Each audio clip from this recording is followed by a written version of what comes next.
I welcome you all back once again to our channel, and this is Advocate Frederick. This session is part 4 of our target to complete 50,000 multiple choice questions in law for all your legal examinations.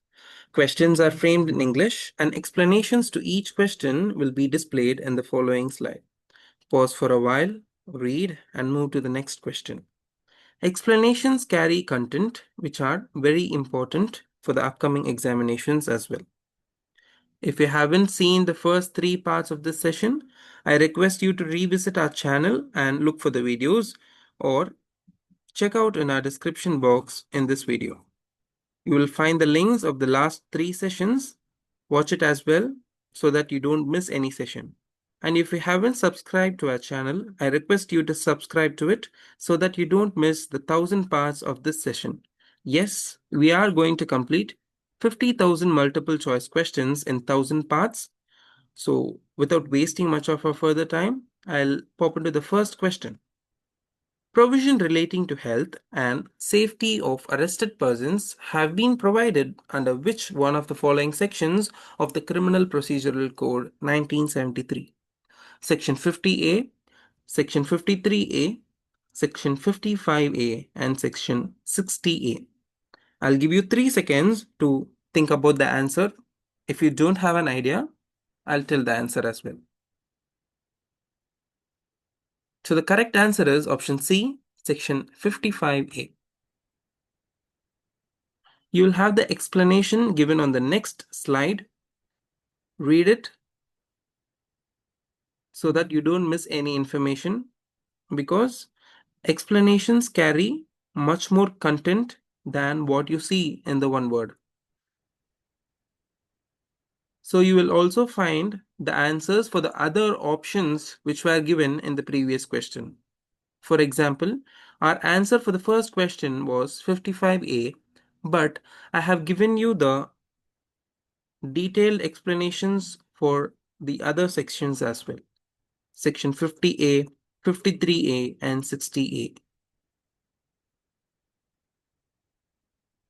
So basically, Section 55A, it specifically provides that a person who's under a duty to have the custody of an accused, he has to take reasonable care of the health and safety of that person.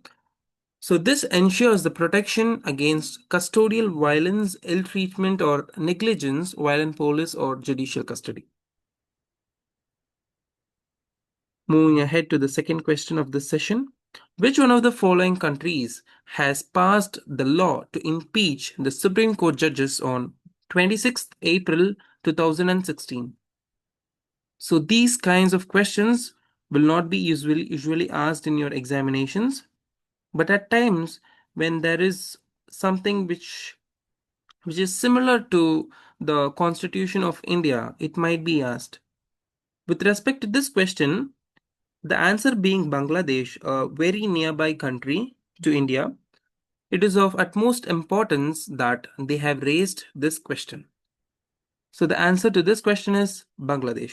So Bangladeshi government has passed a law to impeach the Supreme Court judge on 26 April 2016. So pause for a while, read it, and then move to the next question. Your third question on the screen. Under which one of the following provisions of Criminal Procedural Code 1973 gives statutory definition of the word FIR? So basically, we all know that FIR is registered, or it is a complaint that is filed, and we usually expand it as first information report. So this term is not directly given as a statutory definition under the Criminal Procedural Code, but Section 154 of the Criminal Procedural Code basically deals with taking information on cognizable cases. So the answer for this question is option D, not defined. Your explanation will give you a better idea of Section 154 and First Information Report, and what First Information Report under BNSS, the new criminal law in the Indian government, deals with. So Section 154 of the Criminal Procedural Code talks about information in cognizable cases. It says that every information relating to the commission of a cognizable offense, if given orally, shall be reduced to writing, signed by the informant, and entered in a book. But the CRPC does not actually define the term first information report anywhere in the code. The word FIR is only a commonly used term developed through judicial interpretation. Courts have clarified that the information recorded under Section 154 is what we call an FIR. The BNSS, the new criminal law, which has replaced the older code, which is Criminal Procedural Code of 1973, has incorporated the same provisions under Section 173 of BNSS. It lays down the same process for registering information about a cognizable offense.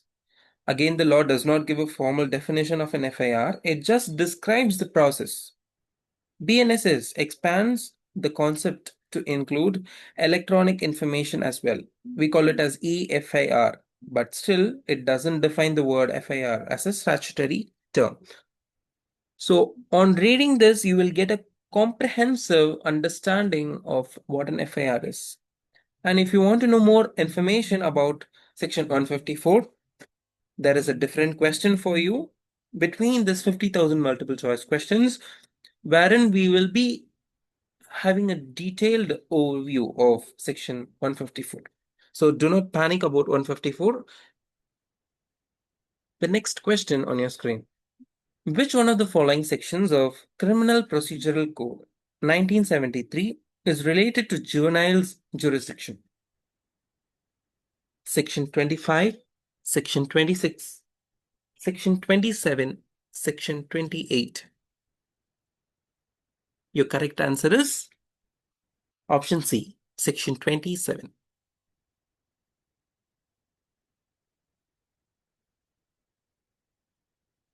In the explanations, you'll be having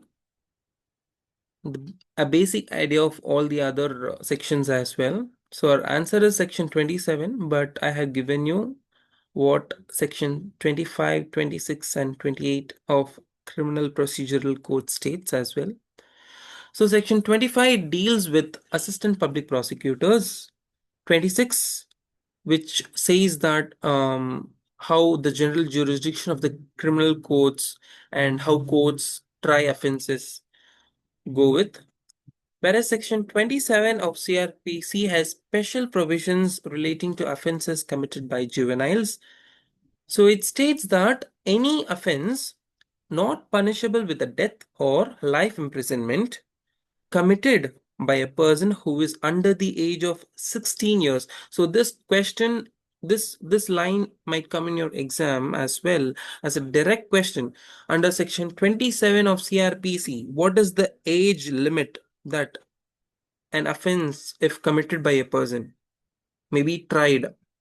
So your answers might be 16, 18, 14, 21. So your correct answer might be 16.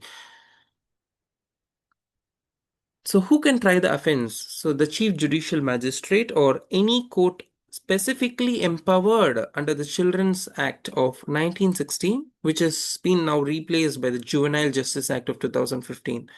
So under BNSS, Section 21 corresponds to the former CrPC Section 27. The same provision, the special provision relating to the offenses committed by juveniles, is now under Section 21 of the BNSS. When it comes to BNSS and CrPC, both prevail because the legislature of Indian Legislative Department has stated that both the codes, the old criminal laws and the new criminal laws, will prevail until the disposal of pending criminal litigations or pending criminal prosecutions which are present in the court in any part of India. So keeping that in mind, any syllabus framed by any state for conducting your examinations will include both these laws. So it has become mandatory for us to prepare on both these laws and the corresponding sections as well. So there is also a new clause which is inserted in section 402 of BNSS, which specifically mentions that there should be special reasons that must be recorded by the court for not dealing with a youthful offender under the Juvenile Justice Act of 2015. Okay. So, and section 28 of CrPC, which was there in the question, in the options, it basically relates to sentences that may be passed by a high court. Moving ahead to the next question. Under which one of the following sections of the Indian Penal Code of 1860 an assault or criminal force used in attempting to commit theft of property is punishable?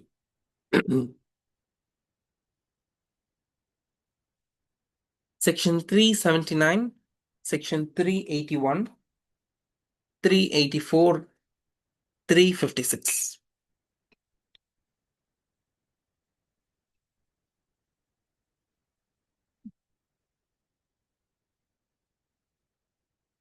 So your correct option is option B, section 356. Section 379 of Indian Penal Code, now BNS, basically. So it deals with the punishment for theft, and 381 it deals with theft by a clerk or a servant who is in the possession of a property of his master, and section 384 of IPC which deals with punishment for extortion. So 356 is the answer, whereas it deals with assault or use of criminal force in attempting to commit theft of property carried by a person. So the attempt to commit theft using criminal force or assault is dealt under section 356 of IPC. So there is an example given to you. So snatching a chain, purse, or a bag from someone by using force. You force someone and snatch their chain, their purse, their bag, or any other valuable thing of theirs. So you'll be punished with an imprisonment of 2 years or fine or with both. And the new law BNS, which was replaced for IPC in the year 2023, which is part of the new criminal laws, which was effective from 1st July 2024. The same provision which was there in IPC is now replaced by section 303 of BNS. And you don't have any changes in the provisions or the punishment under it. So there is no need that you try to remember or alter your provision content. You just need to remember that 356 is now covered under 303 of BNS.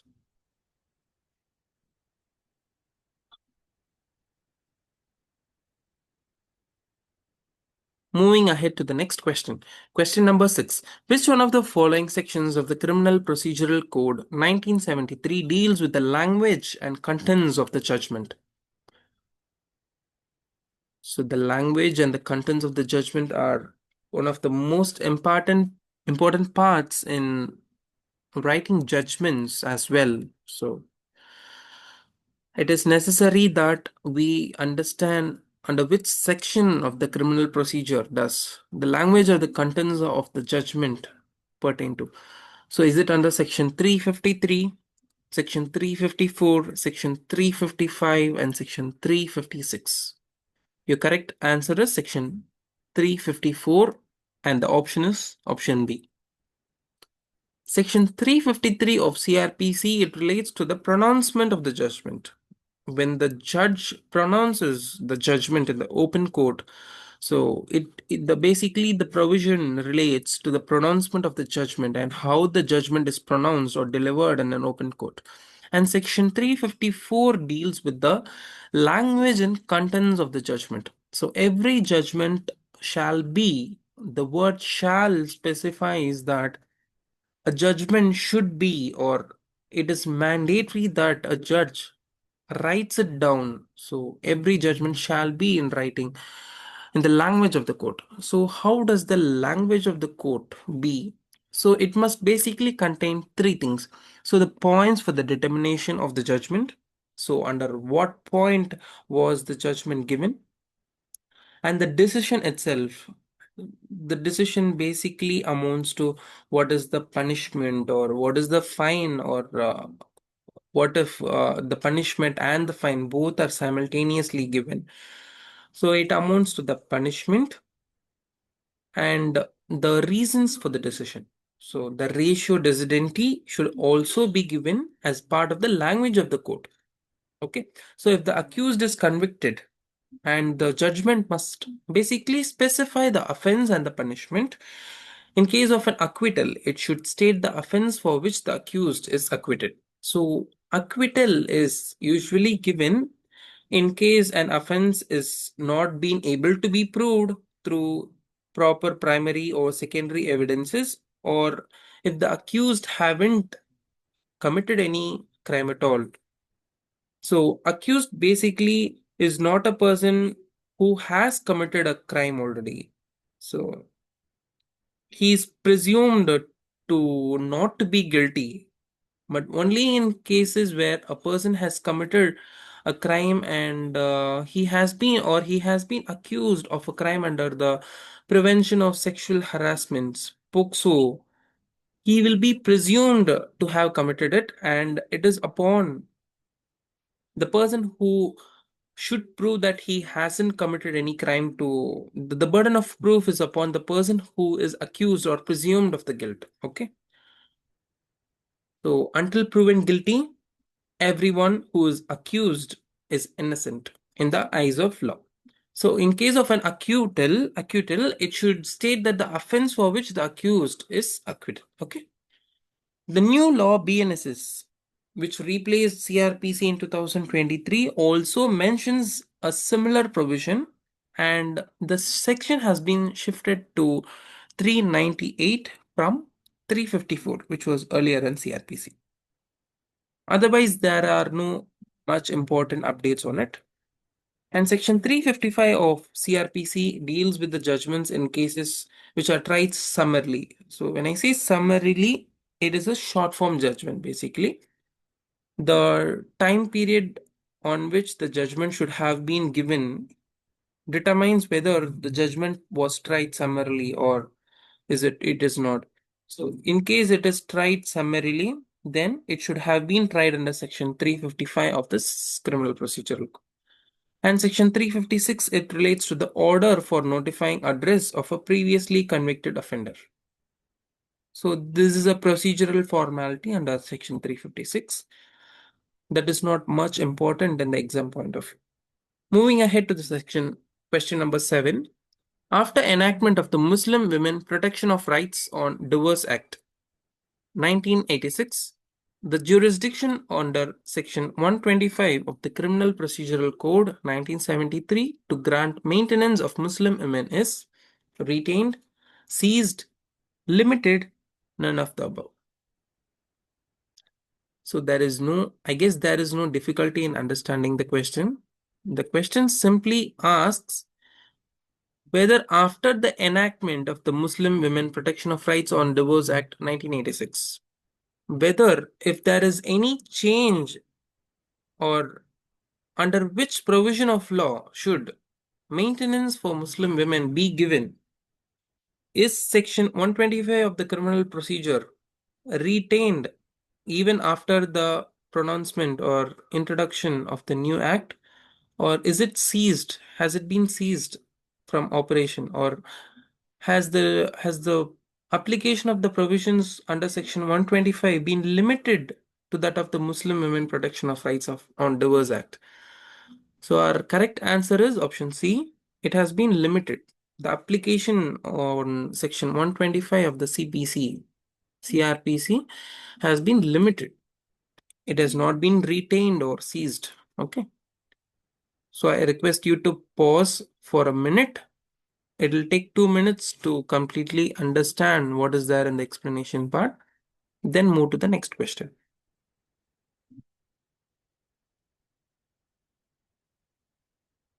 Eighth question on your screen. Removal of ornaments from the body of one after causing his death constitutes an offense under Section 392 of the Indian Penal Code, Section 379 of the Indian Penal Code, Section 420 of the Indian Penal Code, Section 404 of the Indian Penal Code. Your correct option is option B, Section 379 of the Indian Penal Code. So the explanation clearly gives you an idea and a reference under K.N. Mehra versus State of Rajasthan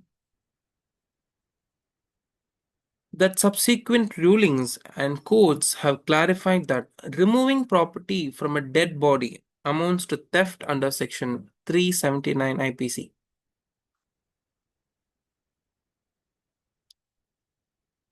And Bharatiya Nyaya Sanhita also has a similar provision, or the section which was previously under 379 of IPC corresponds to section 303 of BNS.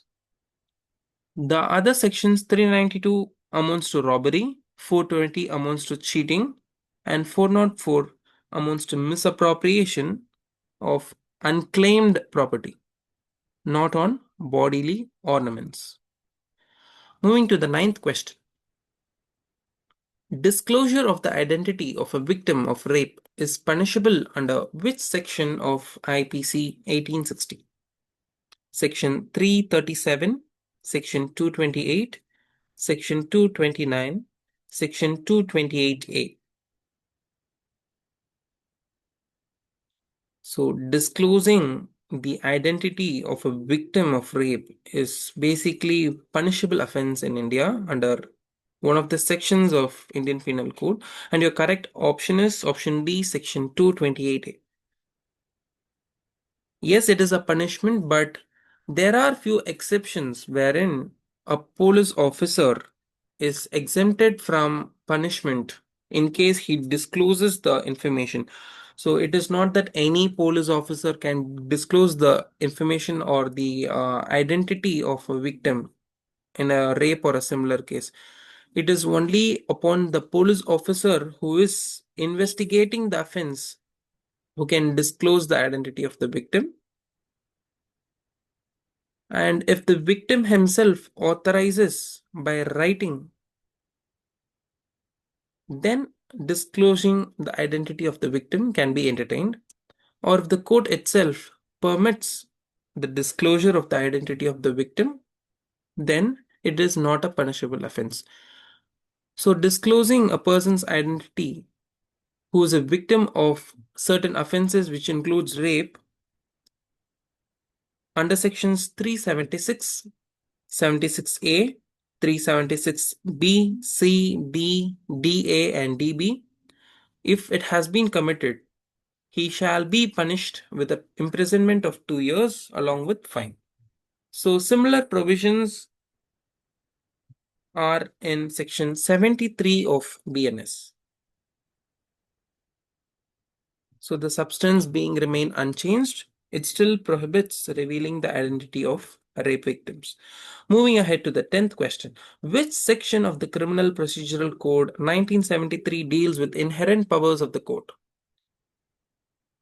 So as we all know that, if we might have read the Constitution of India, the High Court has powers not basically provided by someone or the Supreme Court.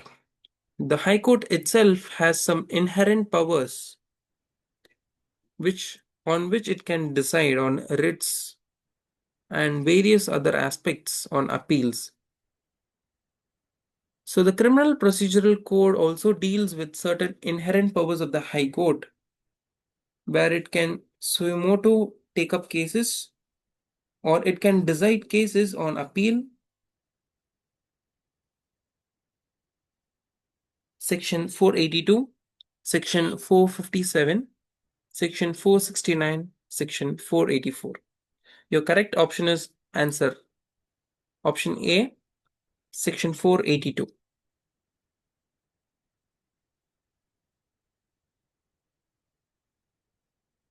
So this section basically it recognizes that high courts have some inherent power to make orders or to give effect to any order under the Criminal Procedural Code, or to prevent abuse of the process of the court, or to secure the ends of justice. So this section is not a new power which has been given to it. It only saves the inherent powers of the High Court itself. So the Bharatiya Nyagrik Suraksha Sanhita, we commonly call it now as BNSS 2023, corresponds to section 528 to the previous section. Section 457, which was mentioned in the options, amounts to procedure for disposal of property when seizure is reported. 469, commencement of limitation period. Repeal and savings, section 484. Question number 11 on your screen. Under which section of CrPC 1973 trial of cases can be taken before High Court? Section 407, 474, 483, no trial before High Court. And your correct answer is option B, section 474. So section 474 of CrPC basically deals with trials before high courts, where normally high courts do not conduct trials, but trials are held by sessions court or magistrate courts, as we all know.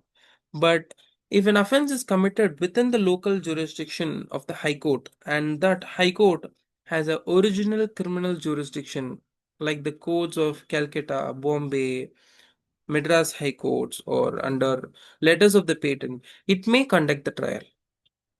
It is not restricted to sessions court or a magistrate court. The High Court has powers under section 474 of criminal procedure to conduct trials before it. So this is an exceptional provision. So it is a very important in the exam perspective also. There has been many questions in the descriptive answers with respect to the same provision. So incorporating these provisions, many judgment-based questions have been framed in mains. So take a note of it, write it down in some place of your notebook if you have one. The new BNSS also has a similar provision or a corresponding provision which is under section 528, but it has in a way restructured the provision, but the original trial jurisdiction is still preserved. The provision is basically restructured. When I say restructured, there are slight changes in the provision. The provision still allows high courts with original criminal jurisdiction like Calcutta, Bombay, or Madras high courts or the Delhi court to conduct trials. But under the new law, trials before the High Court are permissible only in high courts with such jurisdiction. So the other options which were given in the question were 407 and 483. So 407 basically deals with the power of the High Court to transfer cases and appeals. 483, it deals with the duty of the High Court to exercise continuous superintendence over subordinate courts. 12th on your screen. Which section of the Criminal Procedural Code 1973 prohibits a male police officer from touching the person of a woman while making her arrest? So we might have seen that many police officials in every state of India arresting people. But in case a male police officer is arresting, he should only arrest a male person being. A woman cannot be arrested by a male police officer. In any case, an arrest should need to be made. Then a women police officer should be present. So this prohibition has been mentioned under section 46 clause 1, which is a proviso to the section 46 of Criminal Procedural Code. So the explanation gives you a better idea of the provision. So how an arrest is made. So a male police officer cannot touch the body of a woman while making an arrest unless he is required to do so by the circumstances or unless the female officer is not available at all. Instead, the woman's submission to custody is presumed on verbal intimation. Generally, arrests of women should be done by female police officers. The new law corresponds to section 43 clause 1 of BNSS, how arrest is made. The proviso section is also retained that a male officer shall not touch. When it says that it shall not touch, the provision has made it a mandatory provision that a male officer should not touch a person of a woman at the time of an arrest, except under unavoidable circumstances. The BNSS also strengthens safeguards for women, like arrest of women generally prohibited after sunset and before sunrise, but except with special permissions. There is always an exception to whatever law we study, okay?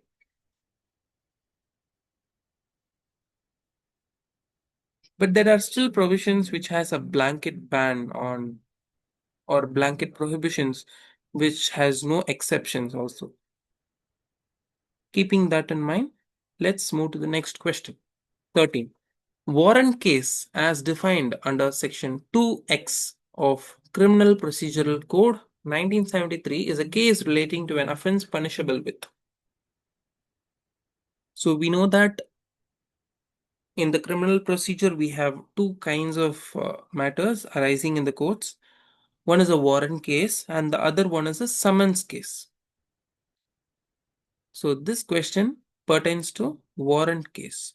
So the offense punishable with death or life imprisonment or imprisonment for a term exceeding 2 years.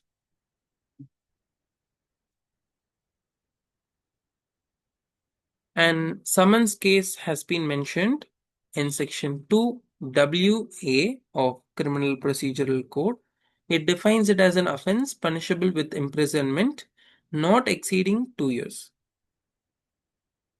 So what you basically have to understand is that in a summons case, your imprisonment does not exceed 2 years, and in a warrant case, your imprisonment may be death, imprisonment for life, or any imprisonment which is more than 2 years. So within 2 years summons, more than 2 years, or death or life, it is warrant case. The 14th question. Under Criminal Procedural Code 1973, Section 190, Clause 2, who may empower a magistrate of the second class to take cognizance of offense?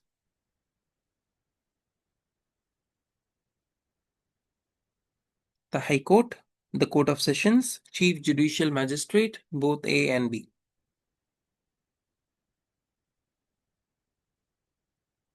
The magistrate of second class is basically has certain aspects which he can take cognizance himself. But a senior judge can empower the magistrate of the second class to take up cognizance of certain cases which is not under the jurisdiction of the magistrate of the second class as well. So this section which empowers such a kind of power to the magistrate of the second class is under section 190 clause 2, and the person who could empower the magistrate of the second class is the chief judicial magistrate. So the proviso goes like this.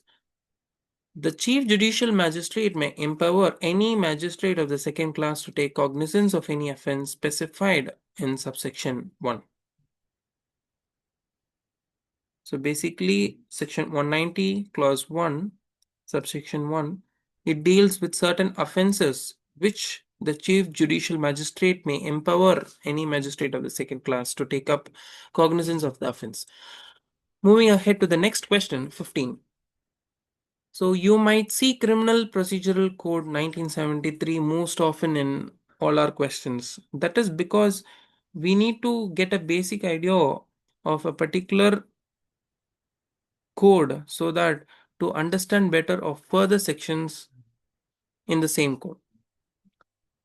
So under which one of the following sections of the Criminal Procedural Code 1973 can a magistrate of the second class conduct a summary trial? So the code grants the magistrate of the second class to conduct summary trials. So summary trials, as I previously told you, are short form trials which needs to be conducted in a short span of time. So this is dealt under section 260 of CrPC.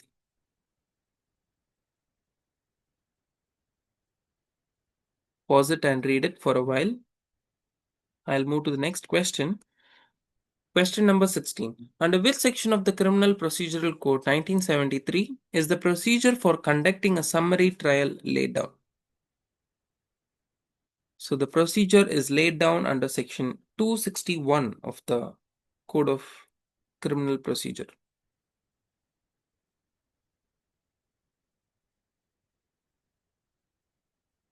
So we need to understand what a summary trial is and what is the procedure for the summary trial. So this is one of the most important questions which are usually asked in various exams across India. Section 261, it lays down a detailed procedure that a magistrate must follow while conducting a summary trial under section 260. It specifies how the magistrate should record evidence, examine witnesses, and pronounce a judgment in a speedy and simplified manner. So the key features of this section being evidence is taken in brief and a formal procedures are relaxed. So the formal procedures which we usually follow in prosecution based cases, it does not apply to summary trials. So the evidence is taken in brief. The magistrate may summon witnesses directly and dispense with formal pleadings. The aim is quick disposal of minor offences. Question number 70. Under which section of the Criminal Procedural Code 1973 is the procedure for conducting a summary trial in the absence of the accused laid down? So there is a procedure for conducting a summary trial. So summary trial procedure are conducted under section 261 as we all know now. And in the absence of the accused, so what is the procedure for conducting a summary trial is discussed under section 262. The very next section provides for a summary trial conducted during the absence of the accused. So we see that it is not mandatory for the accused to be present in the court when a summary trial is being conducted. There is an exemption to it as well under section 262, which deals with trial in absentia during a summary trial. If the accused is absent, the magistrate, he may examine the witness, record evidences, ensure that the accused has proper notice of the trial. So this allows the summary trial to proceed swiftly, even if the accused does not appear. So the key point basically here under section 16 is to safeguard the fairness while enabling speedy disposal of minor offences. 18th on your screen, under which section of the Criminal Procedural Code 1973 may a magistrate refer a case to a higher court during a summary trial? So section 263, the very next section, gives the point that the magistrate can refer a case to a higher court during a summary trial. So basically we saw that The Chief Judicial Magistrate has powers under Section 190, Clause 2 to empower the magistrate of second class to take up cognizance on cases, first point, and summary trials conducted under Section 260, the procedure to conduct summary trials under 261, and the procedure for conducting summary trials in case the accused is in absentia. So under Section 262, and we now see that the magistrate can refer cases to the higher court during a summary trial under Section 263 of the Criminal Procedural Code. So your correct option is answer D. So it basically provides for the committal of an offense of a case to a higher court during a summary trial, where under what situation this particular provision applies is that the magistrate finds the offense is beyond his jurisdiction, basically, or the magistrate decides that the case requires a trial by a higher court. So this ensures that the case outside the competency of the magistrate are handled appropriately, and it maintains the hierarchy of the courts and ensures legal propriety in our summary trials. Question number 19. For which one of the following offenses under the Criminal Procedural Code 1973 can an application for anticipatory bail under Section 438 be moved? So for which one of the offenses under CrPC, an application for an anticipatory bail can be moved? So we all now know that anticipatory bail is moved under Section 438 of CrPC by reading the question. But for which one of the offenses does anticipatory bail apply? So your correct option is option number B, non-bailable offenses. So it provides protection to a person from arrest in anticipation of an arrest for a non-bailable offense. So the object of this particular provision is that it is to prevent the unnecessary detention before trial, or the applicability is only for non-bailable offenses which qualify for an anticipatory bail. You might come up with a question, so what about bailable offenses? So when there is a bailable offense which has been committed by a person or has been accused of a bailable offense, so the accused can obtain bail as a matter of right under Section 436. So anticipatory bail is not needed actually. He can straight away file under Section 436, and as a matter of right, he could claim his bail. Okay, so the procedure under Section 438, it applies to High Court or a court of session. The court may also impose certain conditions such as appearing before the police when required, or not threatening witnesses, or the conditions may further extend to not going across or being within a limited jurisdiction, not moving away from the jurisdiction, or not moving out of the country, or not moving out of the state, or not moving out of the limits of the police station. So these conditions may be further imposed on its own jurisdiction on giving an anticipatory bail by the High Court or the Court of Sessions. Moving ahead to the next question, question number 20. Which one of the following statements are correct or is correct? Because one of the statement is correct, and when it is singular, we say it is correct. Yeah. Option A. In civil cases, character to prove conduct imputed is relevant. In criminal cases, previous good character is relevant. In criminal proceedings, a previous bad character is not relevant except in reply. In criminal proceedings, previous conviction is not relevant as evidence of bad character. So these kinds of questions have to be, you don't need to spend much of your time on these questions, because if you know the answer on the first reading, attend the question.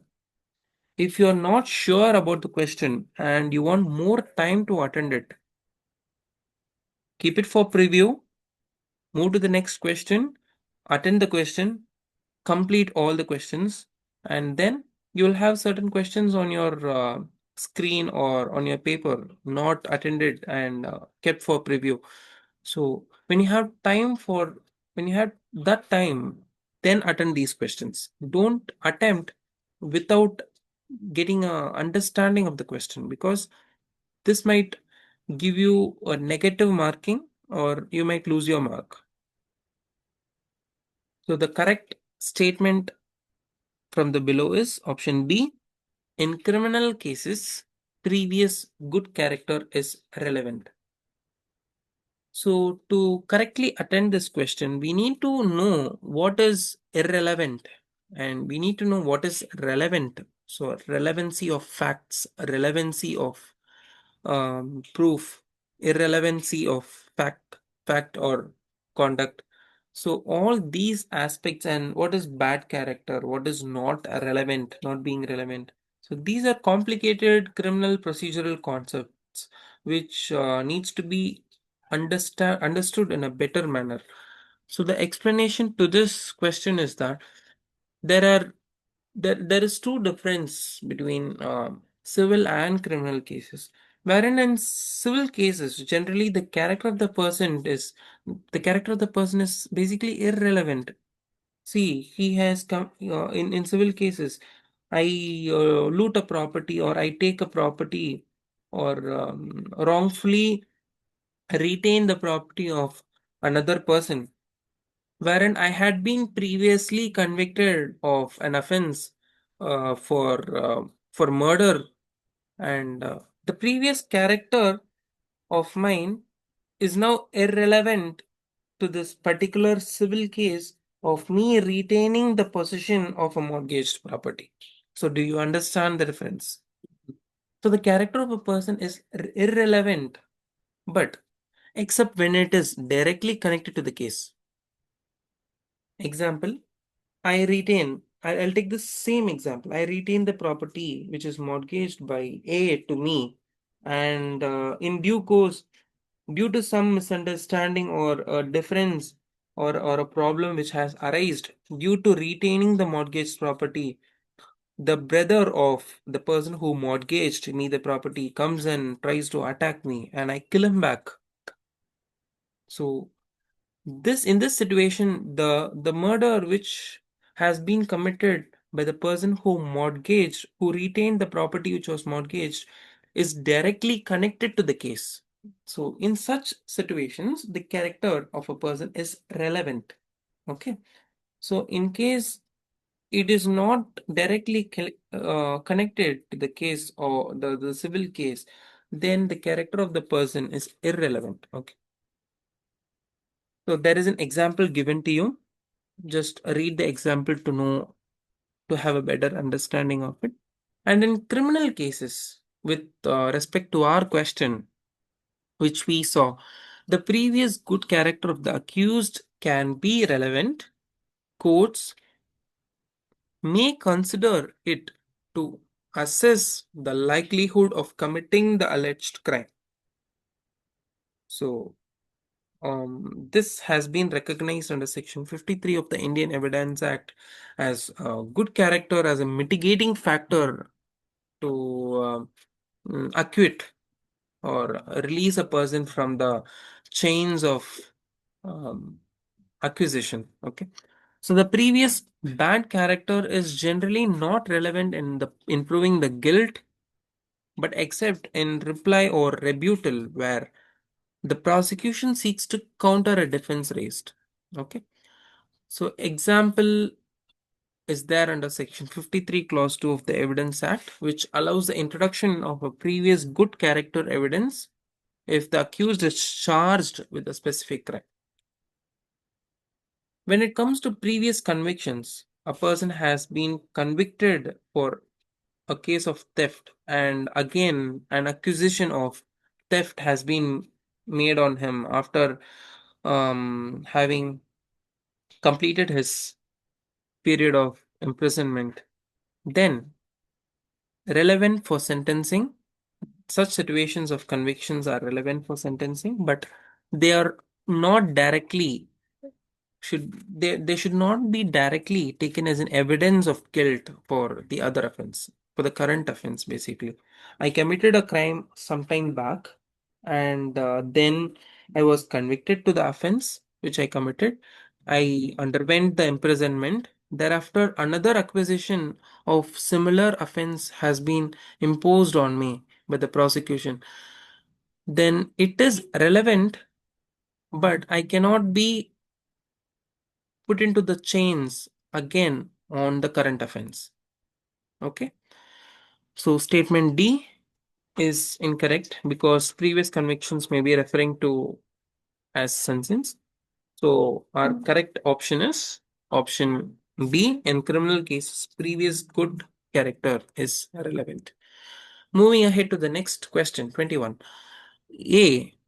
So it is a case. So we need to give more attention to the facts. A is tried for a murder of B by intentionally shooting him dead. So A kills B with an intention. So there is mens rea, and A is tried for murder. So he has been accused of a murder of B, and there is intention. Mens rea is there. Now, the fact that A was in the habit of shooting at people with a gun is, so basically A had a habit of shooting people with a gun, and now A is accused of murder, of killing B with an intention to shoot him dead. So is the character relevant, that the previous conduct or the previous bad conduct of the person being a relevant fact here, or is the fact irrelevant here, or it is neither relevant nor irrelevant, or it is a fact and issue? The correct answer is it is a relevant. So when a person has an habit of shooting someone with a gun, so it is a relevant fact, or it can be presumed, right? It can be presumed that, or it has a substantial backing that A might have murdered B with an intention of shooting him dead. So the explanation to this question is under Section 5 of the Indian Evidence Act 1872, wherein it deals with the relevancy of facts. So we need to know what is a relevant fact. So a relevant fact is relevant if it logically connects to the fact and issue, the main fact the court needs to decide, or renders its existence more probable or less probable. So the probability of A killing B is more testified in the fact and issue. So we need to understand what is fact and issue. So fact and issue is the main question to be decided in a case. So in our question, whether A intentionally killed B, yes, he did. So the fact is relevant, that the fact that helped to prove or disprove the fact in the issue. Okay. And the second point that needs to be considered in the question is that whether the person who killed B had the habit as an evidence to be proved under Section 8 of the Evidence Act. The person here also had a habit or a routine practice that can be admitted as an evidence to show the probability of conduct on a particular occasion. So, reading through these lines, we apply that A has a habit of shooting at people, which makes it more probable that he shot B intentionally. So habit evidence is not the fact and issue, but is relevant to establish intent or likelihood. So the terms fact and issue Relevant fact and irrelevant fact has been given to you through an example below in the tabular column. I request you to have a look at it, pause for a while, read it, and move to the next question. Okay. Moving ahead to the 22nd question. Under the Criminal Procedural Code of 1973, the date of commencement of the period of limitation has been provided under which section?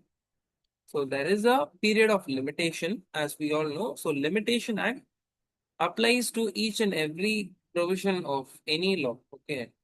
So with respect to that, the Criminal Procedural Code also has certain limitations within itself. So the date of commencement of the period of limitation is dealt under section 468 of Criminal Procedural Code, which is under option B. Moving to the explanation, the code basically provides the time within which a criminal proceeding or appeal can be filed. The period of limitation begins from a specific date of occurrence or judgment as provided in the code. Section 468 of Criminal Procedural Code mentions the date of commencement, and the provisions specifies that when the period of limitation begins in various situations, such as when was the FIR filed, or when was the filing of a complaint made, or filing of an appeal against conviction or acquittal of a person who is accused. So this period or the limitation period, what we say usually, it ensures clarity regarding the starting point of limitation so that courts can reject belated filings. Below you have the other sections which were there in the options as well. I request you to go through for a second and move to the next question.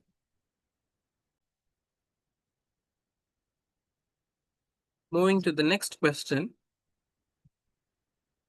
A fact neither proved nor disproved is said to be. So there is a fact which was neither proved nor disproved. So it is said to be proved, or it is said to be not proved, disproved, none of the above. Your correct option is option number B, not proved. So I'll take a separate class on this. Between these 50,000 multiple choice questions, I'll post a separate session on relevancy of facts. What facts are irrelevant? What is fact an issue? And what is to be proved? What is disproved? What is not proved? Because all these terms, they cannot be explained without examples. So with examples and with live cases, which stands as precedence to our learning. I'll post a separate video on it. Wait for a few days and the video will be live. Okay. Moving ahead, the explanation. Section 3 of the Indian Evidence Act of 1872 defines the Indian Evidence Act, which classifies the result of proof. So basically, what you need to concentrate on this explanation is that if you could come down to the tabular column. So when I say proved, the meaning is the court believes that the fact exists. When it says disproved, the meaning says that court believes that the fact does not exist. So proving is between the existence of the fact, and disproving is making the court believe that the fact does not exist at all. And being not proved is the fact is neither established nor disproved. So these are cases where these cases, as we call it, as a stale case. So the fact which was stated in the prosecution or in the first information were neither proved nor they were disproved by the defense. So these situations, the prosecution and the defense, they proceed with the case and trials happen. Witnesses were being summoned. So this is how the case goes with. So, pertaining to our present question, a fact neither proved nor disproved is said to be. So, we have the meaning. So, the answer is not proved. It is neither proved nor disproved. Moving ahead to the next question, 24. Under the Indian Evidence Act, 1872, power of judge to put questions or order of production of document or thing has been provided under. So the judge has a power to put questions or to order production of documents or anything has been provided under which section is the question, and your options are section 163, 165, 161, 166. Your correct answer is under section 165, 5, and our option is option number B. So before moving ahead with the explanation, I would like to mention that if you feel my video a bit slow or if you feel it little fast, I want you to switch between the timings. You could fasten the video to 1.25 or you can slow it down to 0.75 to your convenience. Okay. So the power of the court to put questions or order for documents or anything is under section 165. The provision states that the judge who conducts the trial has the discretion to put questions to witnesses during examination or cross-examinations, or he can call for the production of any document or anything which are relevant to the case. Irrelevant documents or thing will not be called for during the production. And in case he calls for a document which he thinks is relevant and if found irrelevant to the case, he can dispose with the particular document or a thing. So this is basically a judicial discretion and not an obligation on the judge that he may act to put questions or call for production of any document or a thing. So this section is purposefully inserted under the Indian Evidence Act so as to ascertain the truth pertaining to the facts of the case, to prove it or to disprove it. And the second point is that this ensures that the court can elicit necessary information to arrive at the decision. And it also prevents evasion by witnesses or incomplete evidence. So this also helps the court to clarify issues without relying solely on the party-driven examinations. So one party may, during cross-examination, lead to a particular evidence and the judge may be confused with the clarification. So to clarify himself, the court has the discretion to put questions or call for the production of the documents, so said by the witnesses or through evidence in the court. So the other provisions which were there in the options are in the tabular column. I want you to have a read through on it and then move to the next question. And now we are in the mid of our session. Question number 25. Which one of the following is not an exception to the doctrine of estoppel under the Indian Evidence Act 1872?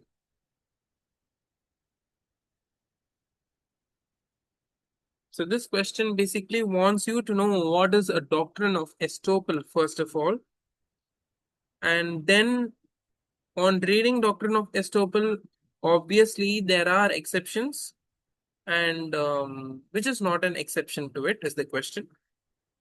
When the truth is known to both the parties on the question of law, on the question of fact against the law. So before getting to know the answer, let's move to the explanation so that you can understand what is a doctrine of estoppel and what is estoppel on first hand. Then we can arrive at the conclusion and deriving the answer.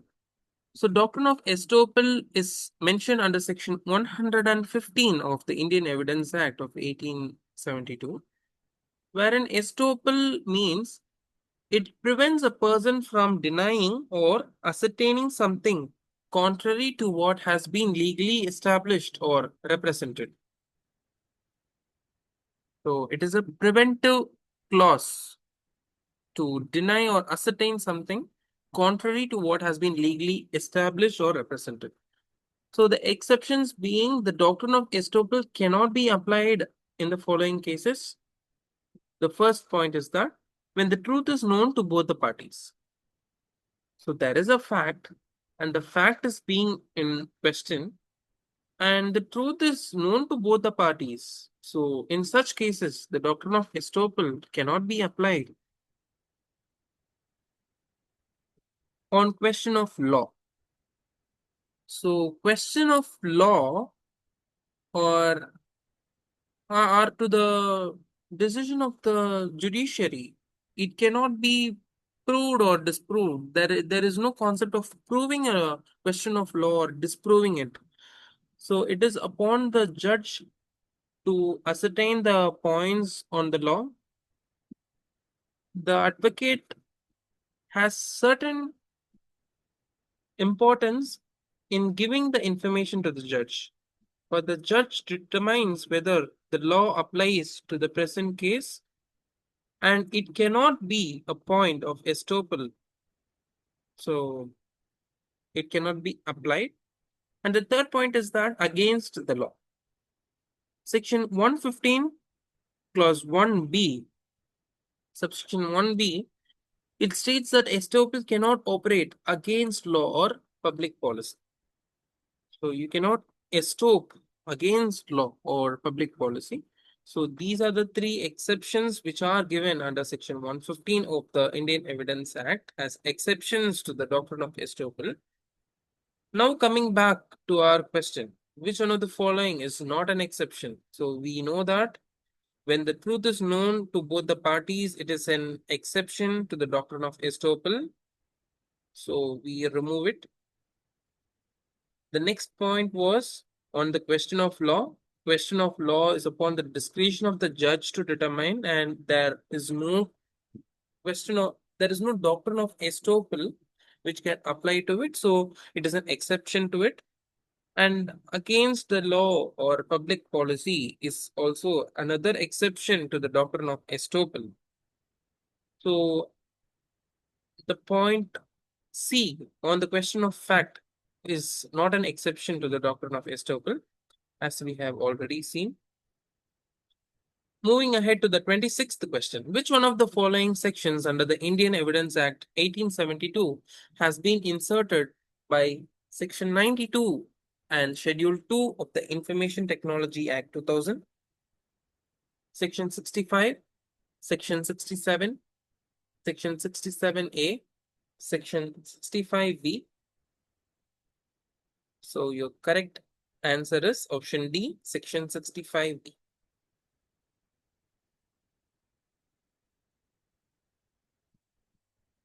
So first we need to know the background of the particular question. So the Information Technology Act is a minor act which is usually asked in questions across India. So it recognizes the electronic records and digital evidence as a legally valid evidence. So to make electronic records admissible in courts, Section 65B was inserted into the Indian Evidence Act of 1872 through an amendment. And Section 65B, which has a title Electronic Records, it provides that an electronic record such as email, computer files, digital signatures can be admissible as evidence in the court. But there are few key requirements for the admissibility of such evidences. So the first admissibility rule is that it must be a reliable computer output. So output from dark webs or any other illegal sites or computer programs are not admissible, even though it is a proof of electronic record which can be submitted or admissible as an evidence in the court of law. So the computer output must be reliable. So when it says must, the provision has been mandated that there is no loopholes on it. The second point is that it must be accompanied by a certificate under section 65B, subsection 4, stating the authenticity and the conditions of the record. So let's take a WhatsApp chat. You produce a WhatsApp chat to the court of law as a admission as a admissible evidence. The court will determine whether if that particular WhatsApp chat is admissible as an evidence or not only based upon the authenticity or the conditions of the record of the particular chat based upon a certificate which is issued by a competent authority under section 65B subsection 4. So subsection 4, which states that there is a particular organization or accredited certification agencies. So these agencies are put into use so that these WhatsApp chats, emails, or computer files or digital signatures can be given to them. They verify the authenticity and the conditions of the record, and then they certify that it is approved, admissible in any court of law. Then that particular evidence of certificate can be accompanied as an admissible evidence. Okay. So I hope now you understand what it is. So this section basically bridges the gap between the traditional law evidence law and the electronic evidence, which has been incorporated as part of an amendment under section 65B of the Indian Evidence Act. The other sections in the options are mentioned in the tabular column. I want you to give a read on it. Question number 27. Who among the following is not a competent witness to testify under the Indian Evidence Act of 1872? Who is not a competent witness? So, does Indian Evidence Act really mentions people who are not competent witness? So, in case if it mentions, then that will go for a long list. So the court has left it, the provision of law has left it to the court's discretion to determine based upon the witness's credentials and the present situation of the witness, whether he is competent or not. So keeping this in mind, let's look at the options. Option A, persons capable of understanding the questions put to them by the court, unchaste women, witness unable to speak, idiot, none of the above. So obviously the answer is none of the above. As I already told you, the Indian Evidence Act specifically does not give a list of people who are not competent to testify as a witness, but based upon situations.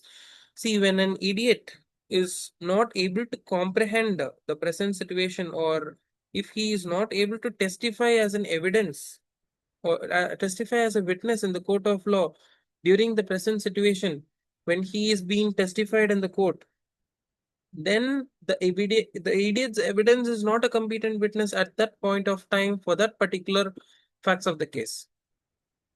Do you understand?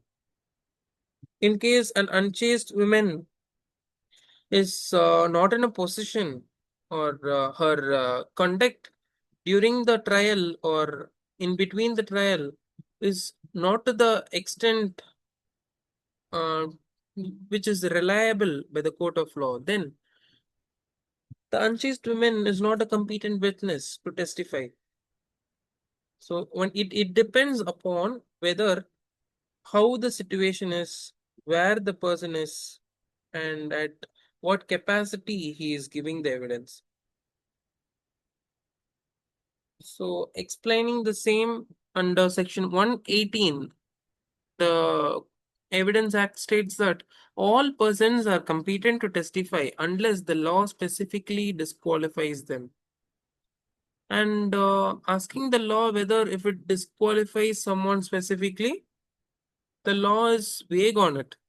It does not specifically disqualify them.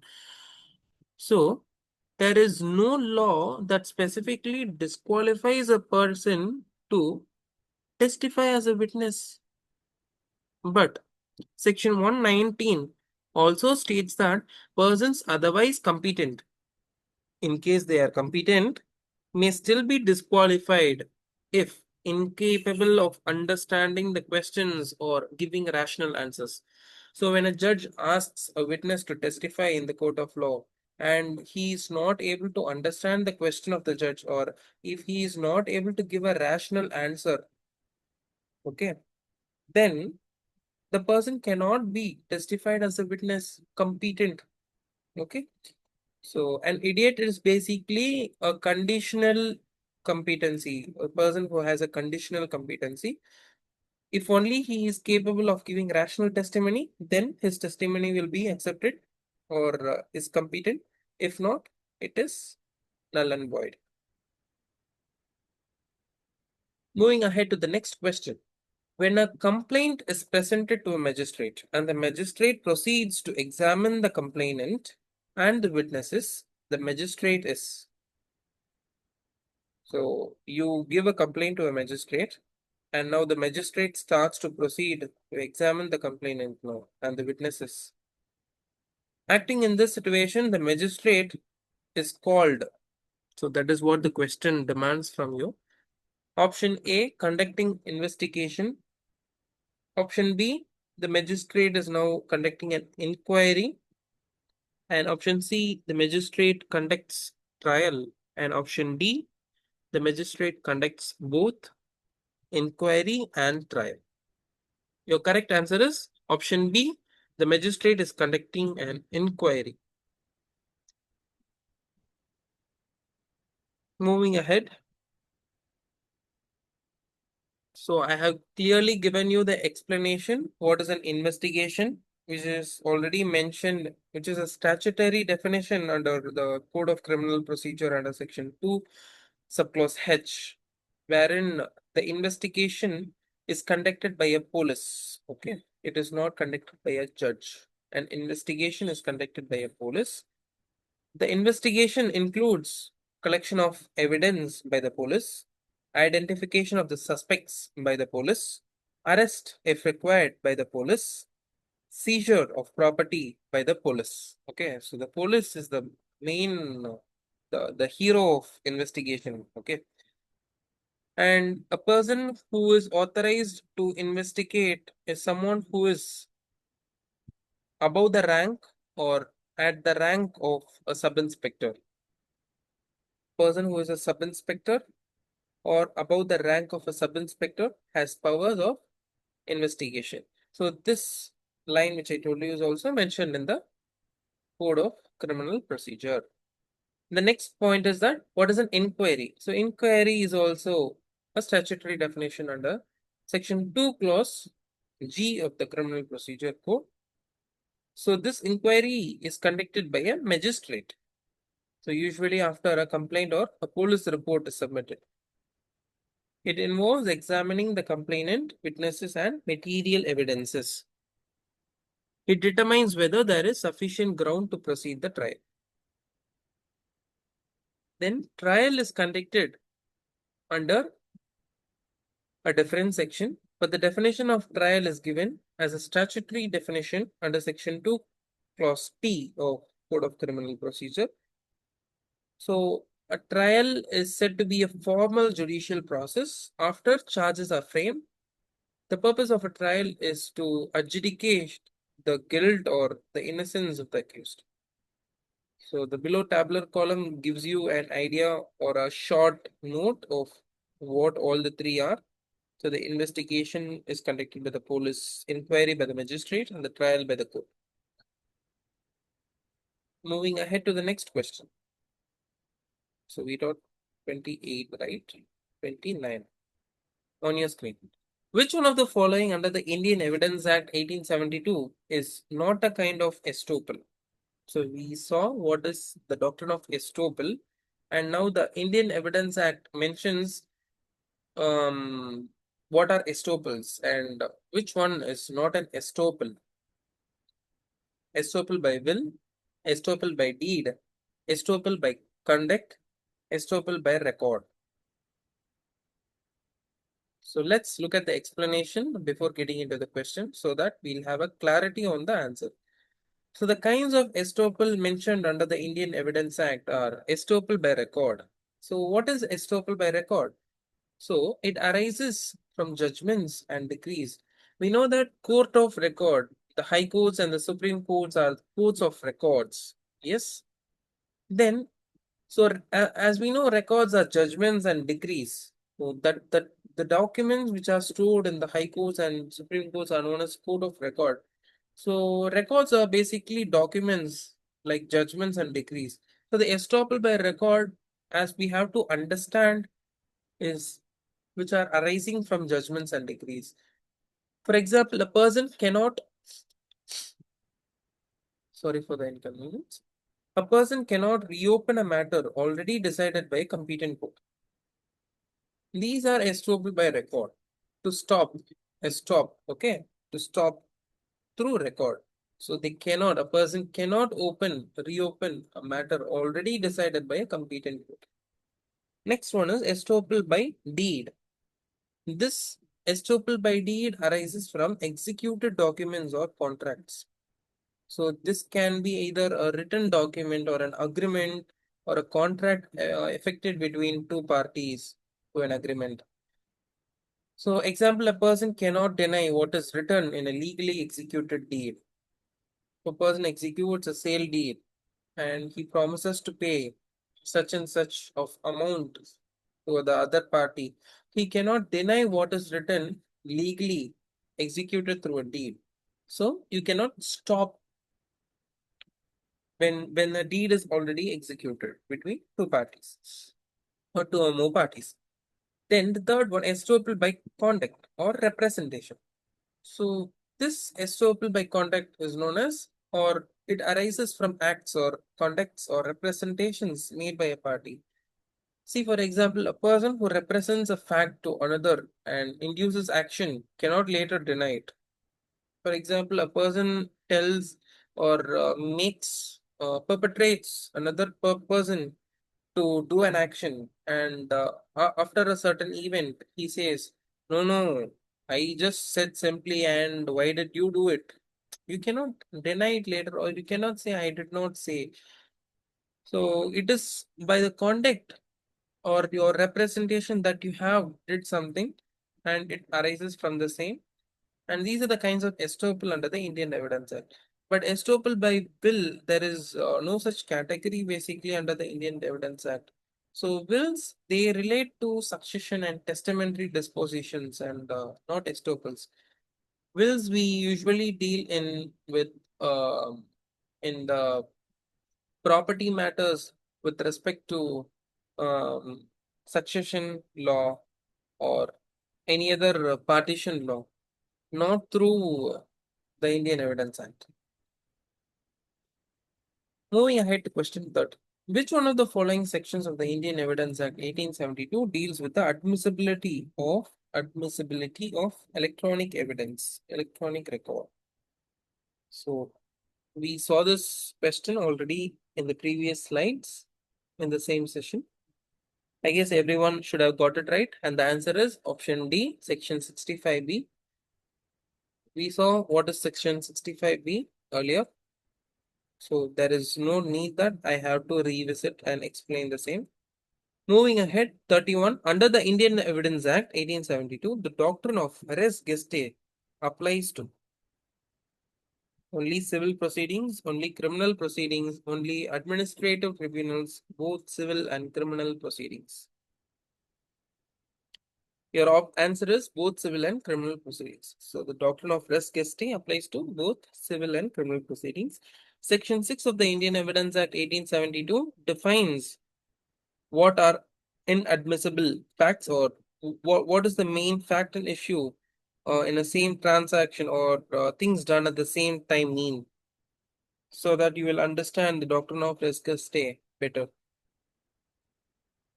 So I want you all to have a quick read on this. So it is not complicated as other provisions.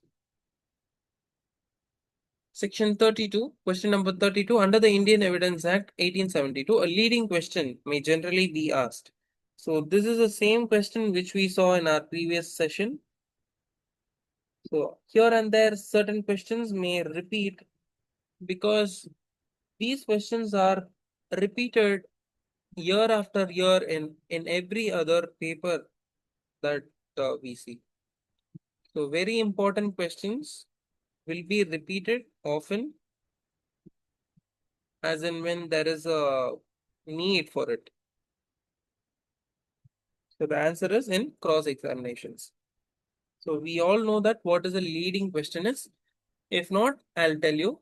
So leading questions are basically which leads to the fact in issue. In the court of law, while doing the cross examination, an advocate, instead of asking the witness on the witness box or the person who is accused of an offense, when did you do the offense?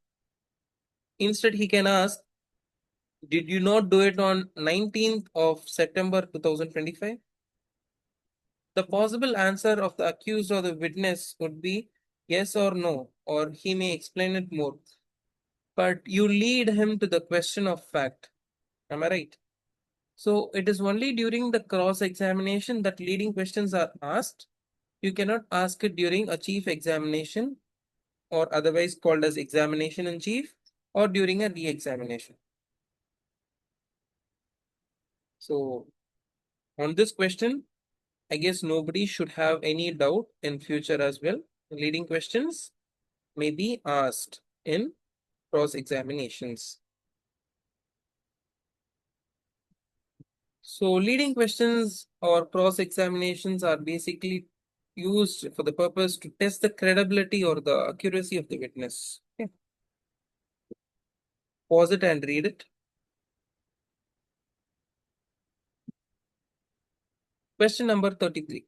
During re-examination of a witness under the Indian Evidence Act, a new matter can be raised as a matter of right. Generally, no new matter can be raised. A new matter can be raised only with the permission of the court, none of them. So before getting into the options, we need to know what is re-examination of a witness first.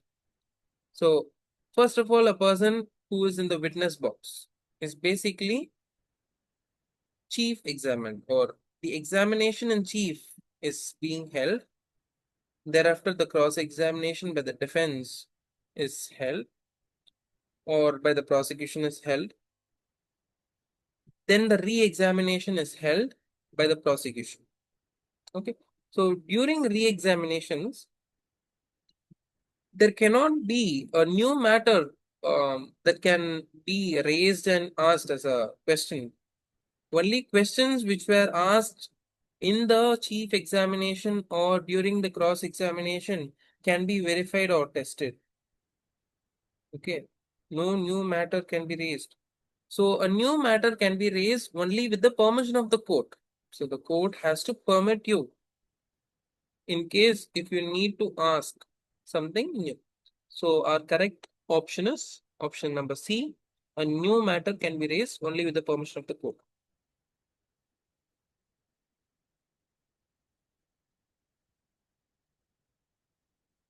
So these are questions which are not explicitly mentioned in the barracks. You don't find these wordings explicitly in the provisions of law.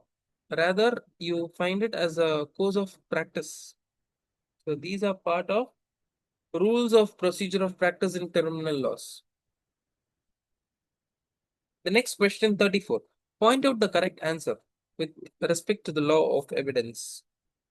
What is law of evidence? Is it a lex talionis? Is it lex fori? Lex loci? Loci? Whatever. Lex situs. So your correct answer is lex fori. So I have given you the meaning of all the four terms right away. So lex talionis is the law of a country where the cause of action arose. So cause of action, to give you what is cause of action. cause of action is the place where the issue started. For example, A hit B on his head at B's house. Then the cause of action has arisen in B's house. Yes.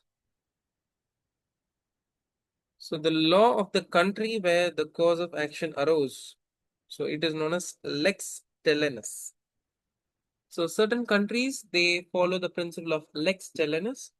So even if the cause of action has arisen in England and the suit with respect to the issue, factual issue or the trial which is happening in India, we don't use lex talionis in India.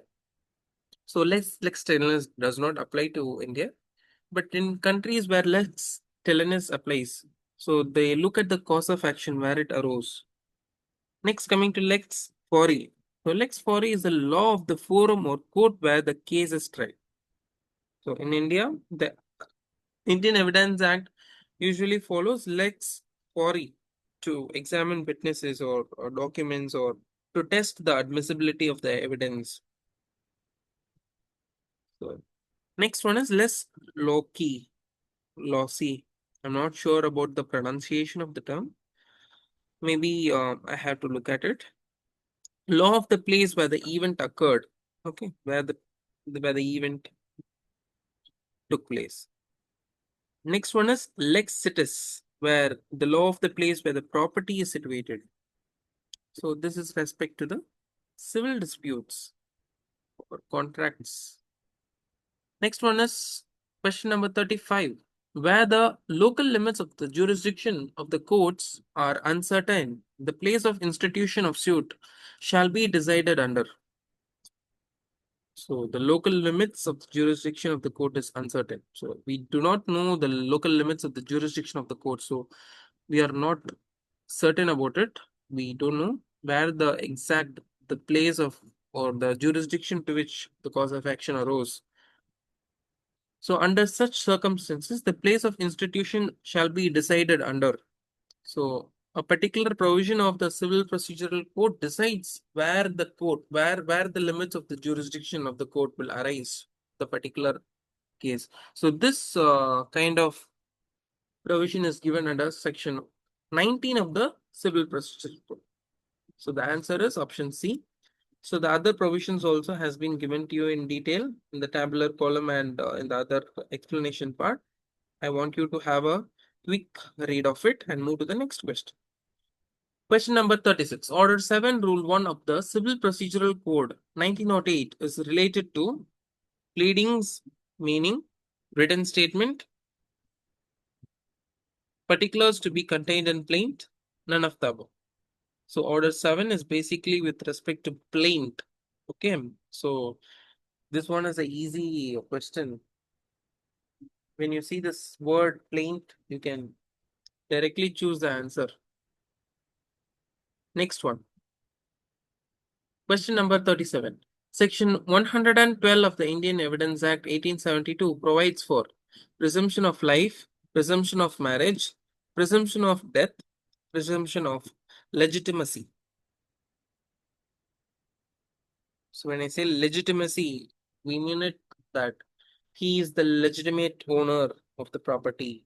So that is the meaning that this presumption of legitimacy has. Okay. So you presume that he is the legitimate owner of the property. So the answer is section 12 deals with presumption of legitimacy. So if a woman is married and has a child is born, okay, during the continuance of the marriage, the child is presumed to be legitimate. Even if the child has been born or the offspring of the husband who is through which they were not married. In simple terms, a child born out of a concubine relationship also is legitimate in the eyes of the law. It is presumed to be legitimate in the eyes of the law. Okay, so this is what the section submits. So the presumption applies only when the marriage is valid. The presumption can be rebutted by evidence showing impossibility of paternity, designed to protect family stability and legitimacy of children. Question number 38 on your screen. So this is a GK question basically. Occasionally they ask general studies questions here and there. So that is one reason I insert one or two GK questions on every session. Not in every session, you might see in occasionally in sessions in between. Okay. Mother Teresa was declared a saint by Pope Francis in Vatican City on which date? So it is on 14th September 2016. So there are in GK, there are endless limits of questions that can be asked. Okay. This is one of the question which could be asked because we don't have Pope Francis right now as a Pope. We have Leo as our Pope in the Vatican City. So Pope are considered the head of the Catholic uh, congregation. So the present Pope right now has been selected during the year 2025, during the first quarter of 2025, and our present Pope is Pope Leo. Okay. So sainthood is given to people who um, who carry the cross with Christ and follow the principles of Jesus Christ. Let it be humanity, love, or sacrifice to one another. So sainthood is declared through multiple stages. So Mother Teresa was a person who was declared as a saint by the previous pope. Now Pope Francis is not alive anymore. He has died. So she was declared as a pope. Mother Teresa is from India. She was born in the um, city of Calcutta, which is in the West Bengal state, on 14th of September 2016. Okay. Recently, during last week, 2 weeks back, I guess, two other men. I don't call them men. We call them saints. Two other students. They were within the age of 15 and 25. They were declared as saints recently by Pope Leo. Moving ahead to the next question. Question number 39. Which one of the following order and rule of Civil Procedure Code 1908 deals with the decree for recovery of immovable property? Your answer is order 20 rule 10.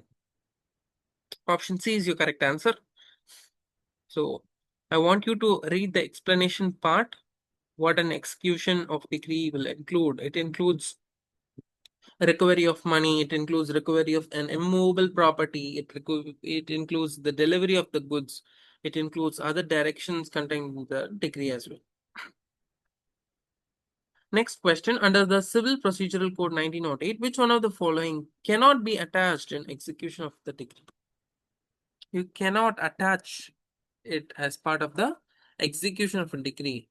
So land, banknotes, checks, all these can be executed as part of the attachment of a decree, whereas the books of accounts, as we usually call ledger notes or any other accounts manuals that the chartered accountants prepare with respect to a particular property or the assets of a property or the profits or dividends of a property. So these books of accounts cannot be attached in execution of a decree.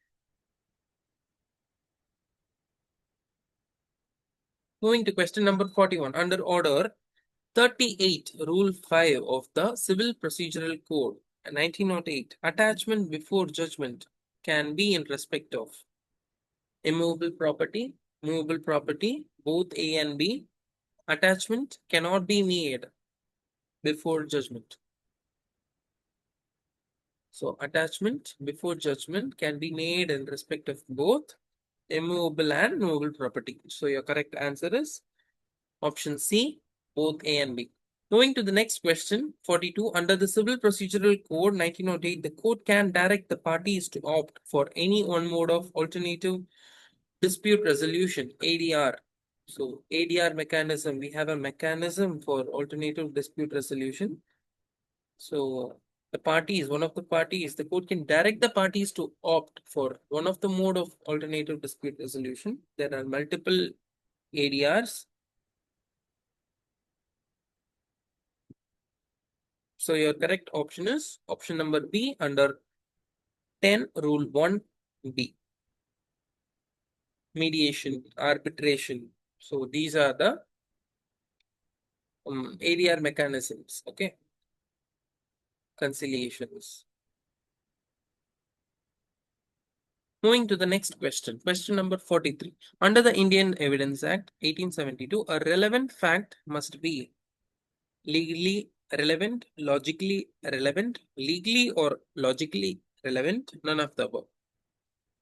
So a relevant fact must be, so it mandates that it should be legally or logically relevant. Option C is the correct answer. So relevant facts are those facts that have a logical or legal connection with the fact and issue or other relevant facts. So types of relevance, they have given the meaning of what is a logical relevance, what is a legal relevance. So I have given you all the points which are necessary to understand the particular question which is there in front of you, so that you will be able to comprehend the question and answer it in the best way possible. 44.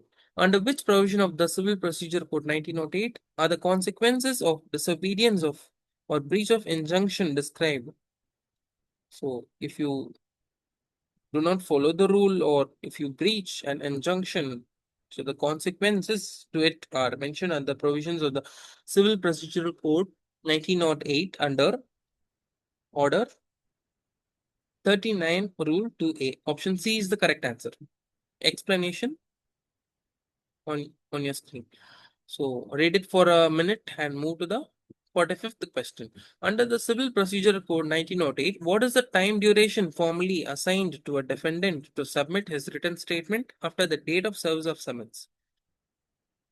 So the time duration formally assigned to the defendant is 30 days. Option A is the correct answer. So the court may extend to a certain limit of 90 days in certain cases where the defendant resides outside India and there are valid reasons for him. The court may extend the timeline for the defendant to 90 days. Okay, so basically the answer is 30 days, and the court may extend if the defendant resides outside the country of India on valid reasons stated. Question number 46. Every suit shall be instituted in the court of the lowest grade competent to try it. This provision relates to territorial jurisdiction, pecuniary jurisdiction, both A and B, jurisdiction as to subject matter. So this question was already uh, part of part 2 of our session of 50,000 multiple choice questions. So I have again asked this because it is a very important question, often asked in exams. So our answer is option B, pecuniary jurisdiction. So I have given you what is a territorial jurisdiction, pecuniary jurisdiction, jurisdiction as to subject matter. What is the principle of the lowest court and under what section of CRPC does the lowest grade competent to try it gets the power from, and why the lowest grade competent to try it gets the power? Because the higher courts may be overburdened of cases in case if it is not in this particular hierarchy, and the relevancy of the principle pertains to the pecuniary jurisdiction because the value of the claim determines the grade of the court. For example, if it is a civil suit for a recovery of a rupees of 50,000 money suit, so the competent court to try it is the district court because it is the lowest grade competent to try it with respect to the pecuniary value of the money to be recovered. In case the civil suit or the money suit is with respect to an amount of 5 lakhs, then the competent court will be a higher court which may have jurisdiction to try it. Next question, 47. Under section 26 of the Civil Procedure Code 1908, in every plaint, a fact should be proved by affidavit, oral evidence, document, examination of plaintiff.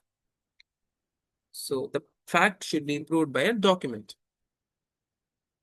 So section 26 of CPC mentions proof of facts and plaint. So how a fact need to be proved in a plaint. So it is through documents. It needs to be supported through documents.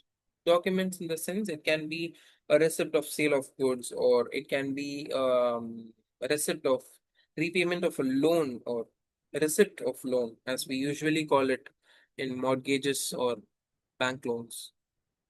48. The principle of res judicata is, so res judicata is part and parcel of civil procedural code. So res judicata, we have two concepts in similar lines, right? Under section 10 and 11 of CPC. So the principle of res judicata is mandatory, directory, discretionary, none of the above. Our answer is option A, mandatory.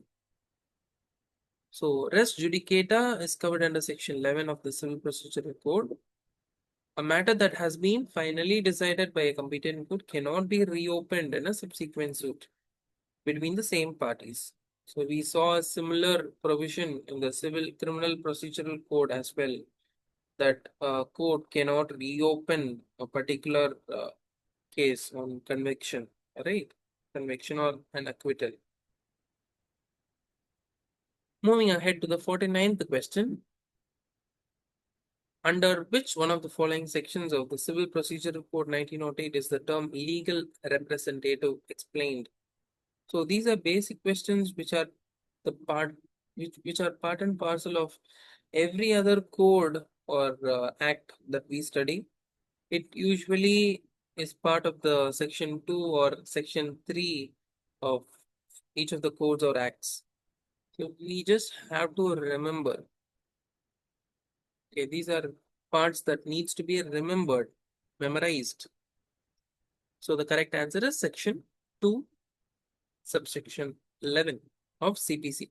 So the legal representative is defined as a statutory definition under this section, wherein it is defined as the legal representative of a deceased person is someone entitled to succeed to the estate of the deceased under the law.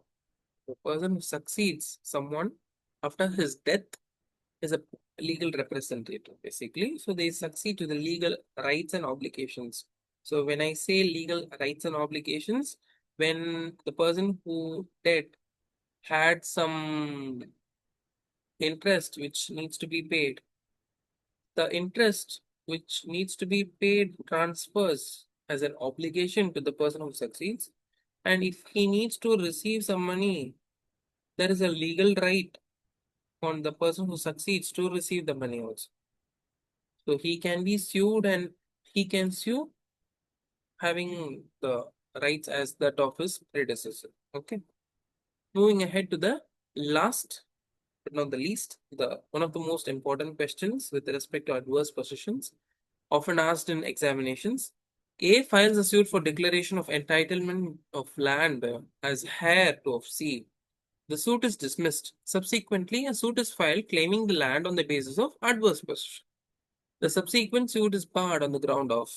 So we all know that adverse possession is basically claimed after 12 years in case a person has a property in possession and an undisputed property, in the sense nobody has claimed the property or made him evict from the property for a period not less than 12 years.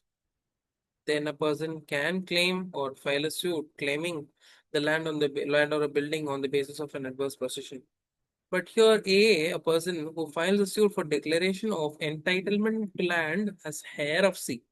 So he legally wants himself to be the heir of C, and he wants himself declared for an entitlement to the land. So now the suit is dismissed.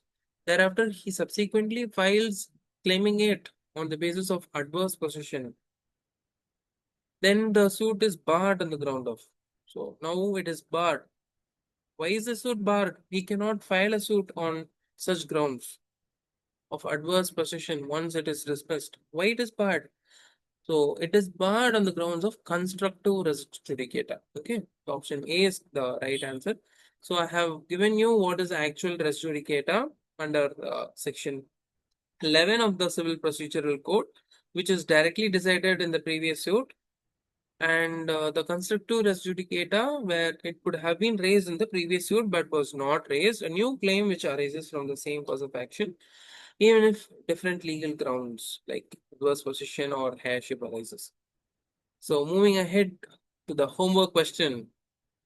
So last homework question of this session under order 5 rule 9 sub rule 3 of the Civil Procedure Code 1908, the expenses for the services of summons to the defendant have to be borne by. So you serve summons to the defendant on the application of the plaintiff. Yes, so the plaintiff files a suit under the order 5 rule 9 sub rule 3 of the civil procedure, and a summons needs to be served by the court to the defendant. So the expenses of the service of summons, usually we call it as a beta, right? Beta in quotes. So this beta needs to be borne by. So answers in the comment section as usually. But before, I guess, before you could answer it in the comment section, you will find it on the screen itself. So this is the last page usually we follow at the end of the session. So your answer is plaintiff. So the plaintiff has to bear all the expenses that needs to be done in case of summons to the plaintiff, summons to the defendant by the court under order 5 rule 9 sub rule 3. With this, I end part 4 of our 50,000 multiple choice question series. Await part 5 tomorrow. See you in the next interactive session. Thank you.